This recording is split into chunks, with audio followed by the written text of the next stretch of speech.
Hello, I'm Brian Tracy, and today I want to talk to you about decision-making in the workplace. Answering these questions will allow you to understand if you need to take further action, and it will help you to improve your problem-solving methods for the future. Whether big or small, you face decisions that have to be addressed at work every day. Each of those decisions is more than just a decision, though. They're opportunities for you to solve a problem and prove yourself as a leader, grow your organization, and set yourself and others up for success. While making a decision can be a daunting task, using critical thinking will help people make the process easier as well as guide you to the best solution. So use these 5 tips to develop your critical thinking skills and elevate your problem-solving and decision-making processes in the workplace. My first tip is for you to approach each decision with a positive mindset. A positive outlook makes all the difference in your ability to overcome obstacles, to try new things, and to grow as a person and as a professional. When a problem or need to make a decision arises, though, it's easy to enter a state of panic or envision worst-case scenarios and put it off. So before you let your mind go there, take a step back and address every problem as another opportunity. Approaching each decision with a positive mindset will lower your stress level so that you can think more clearly in each case. It will also unlock your creative mind and allowing you to recall the information you need to think of the best, most effective solutions. The next tip is for you to collaborate with others in the workplace. Workplace decisions affect more than just the decision maker. A successful team is not a one-person show, so consider inviting others into your decision-making process to collaborate and help brainstorm the best solution for everyone. If you're struggling to make a decision on your own, remember that 2 heads are better than 1, and often 3 or more are just what is needed to arrive at the best decision. Including others in your process will also help create a sense of shared responsibility to alleviate some of the pressure you may feel to make a decision on your own. The third tip I want to share for you to make a successful decision is to consider data and outcomes from previous decisions. Look back to see if a similar decision has been made before. What was the outcome? Reflect on mistakes or wins from past decisions to help you avoid or include certain steps when making your next move. It helps to make a habit of creating an after-action review for each major project or decisions. I'll explain more about this later in the video, but think about including what went well, what didn't, and what might work better next time. Consider using tip number 2 here as well and include others in your after-action review. You'll gain an even greater perspective on the outcome if you are reflecting on and understanding the impact of that decision on a broader level. Tip number 4 is to set a deadline for your decision.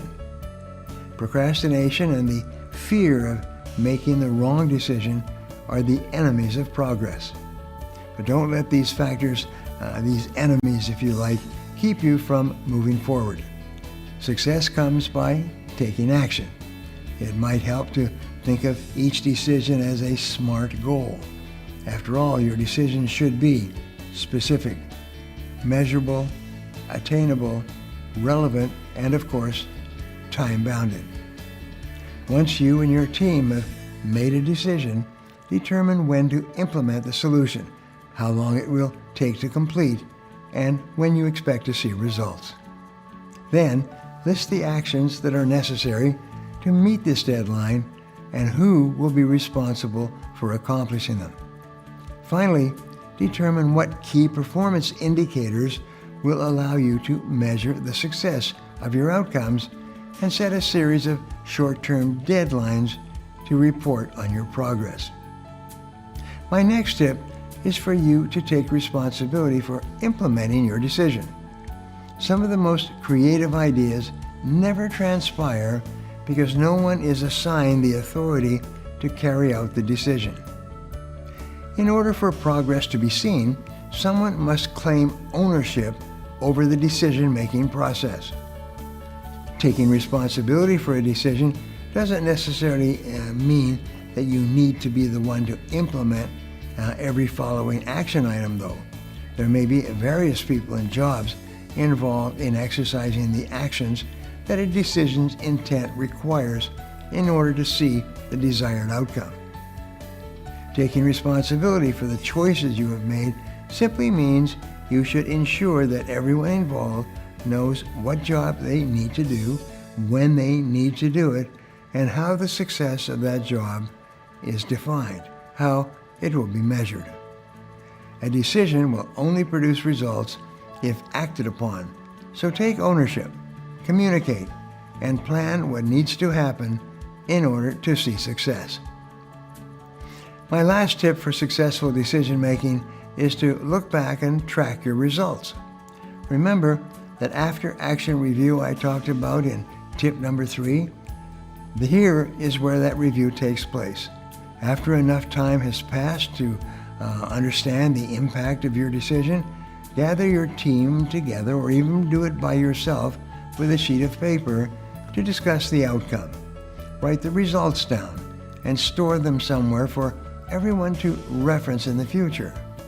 Ask questions like, did your decision provide the intended result? What worked? What didn't work? What were other factors that impacted the solution? What work was completed on time? Who else was involved in the decision-making process? Answering these questions will allow you to understand if you need to take further action, and it will help you to improve your problem-solving methods for the future. Now, I'd love to hear from you, so my question today is this. Which tip do you think will be most helpful for you to make your next decision at work? Leave a comment below, and I'll be sure to follow up with you. For help in developing your decision-making and goal-setting skills, download my free Personal Development Plan template. Thanks for watching, and remember, if you want to change your future, take action, and take action now.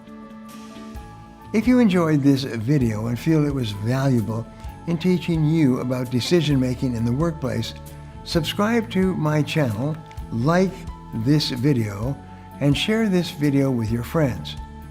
Don't forget to click the button on the screen for a free gift. Thanks again for watching.